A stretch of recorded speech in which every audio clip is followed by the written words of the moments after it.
नमस्कार बच्चों, मैं राजीव सर 2027 के वार्षिक परीक्षा के लिए मैं आप लोगों को महत्वपूर्ण प्रश्नों को समझा रहा हूं और आसान तरीके से समझा रहा हूं, इतने आसान तरीके से कि आपको परीक्षा में बहुत फायदा होगा। आइए मेरे साथ देखिए प्रश्नावली 2.3 इसमें है, भाग करके जांच कीजिए कि क्या प्रथम बहुपद द्वितीय बहुपद का एक गुणनखंड है। गुणनखंड कहते किसको है बच्चों? गुणनखंड कहते हैं जब एक पद से दूसरे पद को, एक बहुपद से दूसरे बहुपद को जब भाग दिया जाए और शेषफल शून्य हो जाए।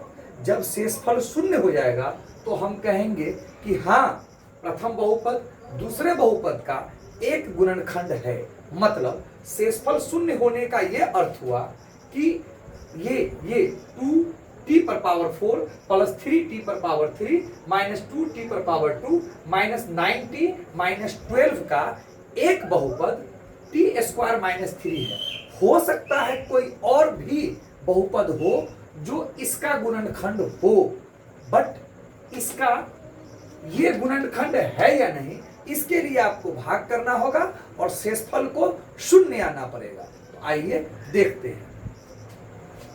आपको कल मैंने बताया था कि हर हाल में 2t पर पावर 4 प्रथम पद आना चाहिए। इसके लिए हम यहाँ पर एक संख्या लेंगे। क्या लेंगे ये देखिए, 2t पर पावर 2 लेंगे तो यहाँ आपके पास हो जाएगा 2t पर पावर 4 माइनस 3 गुना के 6t पर पावर 2। इसको घेरिए। अब चिन्ह बदलिए। कल मैंने आपको बताया था कि नीचे वाले के अकॉर्डिंग साइन को चेंज किया जाता है। तो इसके पास जो साइन है वो प्लस है, इसीलिए आप माइनस लेंगे। इसके पास माइनस है तो आप प्लस लेंगे। अब ऊपर में प्लस है, नीचे प्लस हुआ करता था, पहले प्लस था, बट नया साइन जो है वो माइनस है। तो प्लस माइनस डिफरेंट साइन है, अलग अलग साइन से आप घटाव की क्रिया करते हैं, घट करके ये 0 आया। और शर्त भी यही है कि पहला हर हाल में पूरी तरह विभाजित हो जानी चाहिए।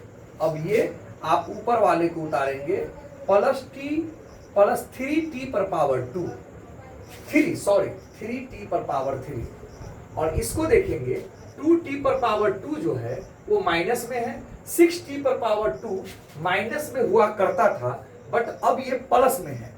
तो चिन्ह बदले, चिन्ह अलग अलग है, एक है माइनस एक है प्लस। अलग अलग चिन्ह के लिए, अलग अलग चिन्ह के लिए आप घटाव की क्रिया करते हैं। तो घटाव की क्रिया करेंगे तो 6 में से 2 घटाएंगे तो आपके पास 4 होएगा, t पर पावर 2 आ जाएगा। 6 से 2 घटा रहे इसलिए 6 का साइन प्लस है तो यहाँ प्लस हो जाएगा। ऊपर से माइनस 90 और माइनस 12 उतारेंगे। आप जनरल भाग में जो 2 उतारते थे तो 0 लगता, 0 यहाँ डाला करते थे, ऐसा यहाँ नहीं है। आपका जितना ऊपर है सब नीचे डालिए।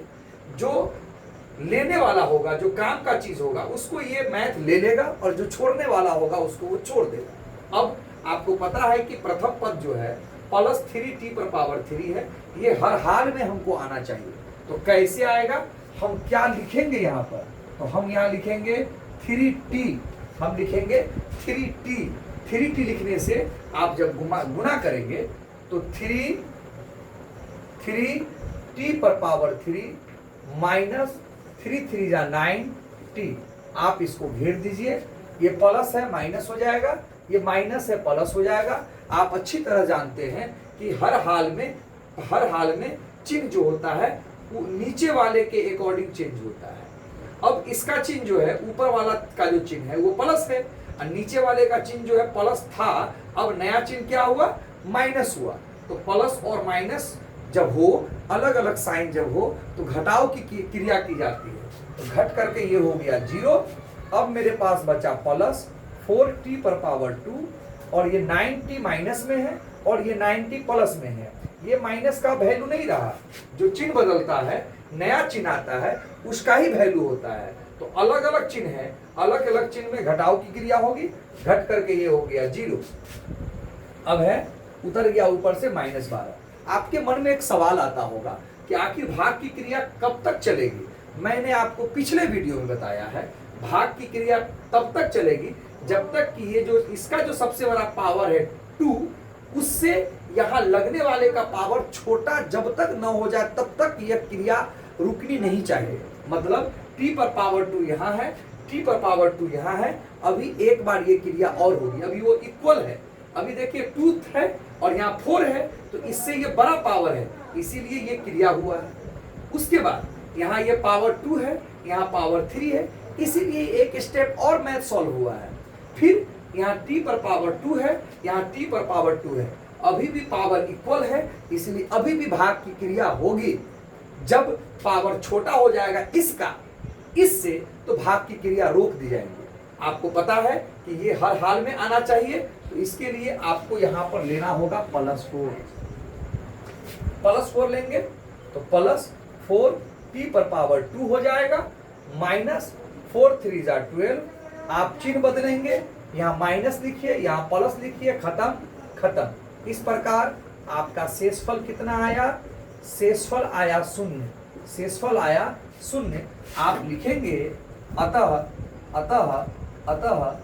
t² - 3 कॉमा दे दीजिए 2t पर पावर 4 प्लस 3t पर पावर 3 माइनस 2t पर पावर 2 माइनस 9t - 12 का एक गुणनखंड है, एक गुणनखंड है, एक गुणनखंड है। मतलब ये जो है ये इसका एक गुणनखंड ये है, इससे इसको भाग लगाने पर शेषफल 0 हो गया, इसीलिए 1 है। हो सकता है इसका कोई और गुणनखंड रहा हो, तो इसके लिए आपको चेक करना पड़ेगा, और शेषफल जब 0 आ जाएगा तो वो जो होगा वो भी इसका एक गुणनखंड होगा।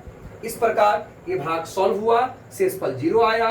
शेषफल 0 आना इस बात की निशानी है कि हाँ, पहला बहुपद दूसरे बहुपद का एक गुणनखंड है। तो मेरे प्यारे प्यारे बच्चों, आज का वीडियो यहीं पर समाप्त किया जाता है। जय हिंद, जय भारत।